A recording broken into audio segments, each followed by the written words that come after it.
शिवसेना को राज्यपाल ने समय देने से, जो उन्होंने समय मांगा था 3 दिन का, इनकार कर दिया है। साफ साफ इनकार कर दिया है कि जो 24 घंटे का समय दिया गया था बीजेपी को, उतना ही समय शिवसेना को मिलेगा। ऐसे में कांग्रेस और एनसीपी ने क्यों समर्थन पत्र नहीं दिए, इसको लेकर तमाम तरह की कयासबाजी शुरू हो गई है। हमारे सूत्रों ने पता लगाई है इसकी असली वजह क्या थी, और वो असली वजह अब सामने आने लगी है। कांग्रेस ने जो बात की थी कि समर्थन बाहर से दें या सरकार में शामिल हों, उसके लिए बड़ा मंथन चला कांग्रेस में।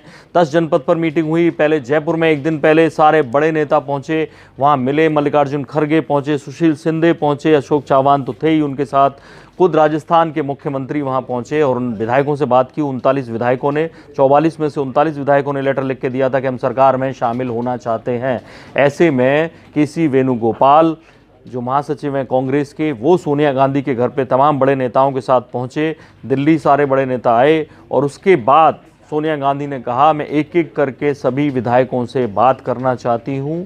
और हमारे सोर्सेस बता रहे हैं कि फ़ोन पे कई विधायकों ने सोनिया गांधी से बात की और साफ कहा कि हमें सरकार में शामिल होना होगा, हम बाहर से समर्थन नहीं देंगे। और इसका एक बाकायदा फॉर्मूला तैयार किया गया कि अगर शिवसेना के पास मुख्यमंत्री पद जाता है तो डिप्टी सीएम दोनों को मिलना चाहिए, एनसीपी को भी और कांग्रेस को भी। और तीनों पार्टियों को 6-6 कैबिनेट के पद दिए जाएं, 8-8 राज्य मंत्री के पद दिए जाएं। ऐसे में 58 विधायकों वाली शिवसेना को मुख्यमंत्री पद, 56 विधायकों वाली एनसीपी को उप मुख्यमंत्री पद, 44 विधायकों वाली कांग्रेस को भी ये तय किया गया इस फॉर्मूले में कि उप मुख्यमंत्री पद दिया जाए, 6-6 कैबिनेट और 8 राज्य मंत्री तीनों के बराबर हों। और इसको लेकर जब ये मंथन चल रहा था, जब ये एनसीपी के पास ये बात रखी गई कि हमारे विधायक ये चाहते हैं, इसको लेकर मतभेद हुए। एनसीपी नहीं चाहती थी कि बराबर की तीनों पार्टियां साझीदार बने, वो सत्ता शिवसेना से बांटना चाहती थी। इसको लेकर एनसीपी और कांग्रेस में, जो हमारे सोर्सेज बता रहे हैं, कि मतभेद गहरा गए। और इसलिए अपने लेटर में कांग्रेस ने जारी किया है, साफ लिखा कि वर्किंग कमेटी को लेकर जो हमारी मीटिंग हुई उसमें डिस्कशन आगे बढ़ाने पर जोर दिया गया।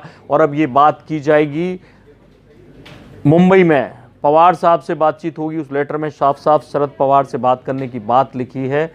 ऐसे में अब ये सवाल उठने लगा है, क्योंकि नई खबर ये है कि अब राज्यपाल ने पहले बीजेपी को न्योता दिया, फिर शिवसेना को न्योता दिया, उसके बाद अब एनसीपी को न्योता दिया है। और जाहिर है 24 घंटे उन्हें भी मिलेंगे। अब एक तरह से अब ये वाकई में बाजी कुछ अलग तरीके से हो गई है। क्या अब एनसीपी अगर कांग्रेस के सपोर्ट से सरकार बनाने का दावा करती भी है तो क्या शिवसेना को फिर से वही मुख्यमंत्री पद देगी? लेकिन ये तय हो गया है कि शिवसेना की सरकार ना बने, उनका मुख्यमंत्री ना बने, अगर बने तो फिर तीनों पार्टियों का बराबर बराबर पार्ट हो। ये एक बड़ी वजह थी जिसे एनसीपी नकार रही थी, जो हमारे सोर्सेज बताते हैं, जिसके चलते शिवसेना की भद्द पिटी।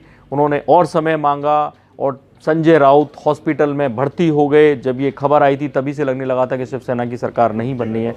अब एनसीपी को न्योता मिला है। महाराष्ट्र की राजनीति लगातार पल पल पल बदल रही है, क्या होगा वक्त के गर्भ में है। लेकिन ये तय है कि शिवसेना की भद्द कम से कम पिट गई है। राष्ट्रपति शासन भी लग सकता है अगर इन तीनों के बीच में ऐसा ही झगड़ा चलता रहा तो। बाकी बड़ी खबरों के लिए देखते रहिए इंडिया न्यूज़। सब्सक्राइब करें इन खबर। थैंक यू, नमस्कार। इन खबर चैनल को सब्सक्राइब करें और बेल आइकन दबाना ना भूलें।